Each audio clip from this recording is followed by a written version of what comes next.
The coronavirus pandemic has forced all kinds of businesses to make changes, but for organizations in the business of changing lives, those adjustments are particularly difficult.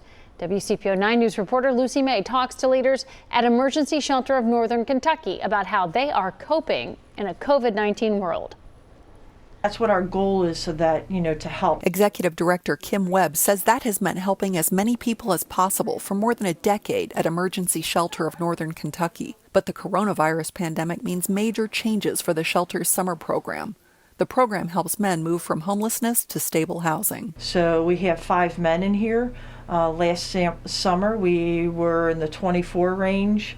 A huge drop. Life-saving in the winter and life-changing in the summer. Board member Jason Reed says that mission drove the shelter to restart the summer program. Moving those folks back into shelter, even if the numbers had to be limited, really opened up the opportunity to use the wraparound services and resources that could be brought to bear to move those folks from a situation of housing insecurity into a situation of housing security. The shelter is different in other ways, too.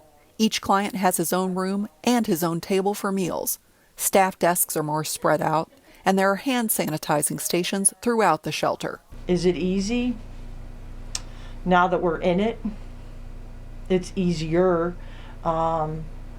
It doesn't lessen the heartache because we know that there's far more people outside that need to be in. Emergency Shelter Board President Steve Wildey says as the summer progresses, the organization hopes to figure out how to help more men at any one time. That's kind of, I think, what we're all doing in this world is get up every day and say, what have we learned from yesterday and how do we apply that and how do we adapt? Lucy May, WCPO 9 News.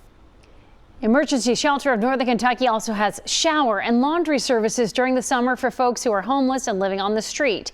Those services are changing dramatically too. Read more about that in Lucy's story on WCPO.com.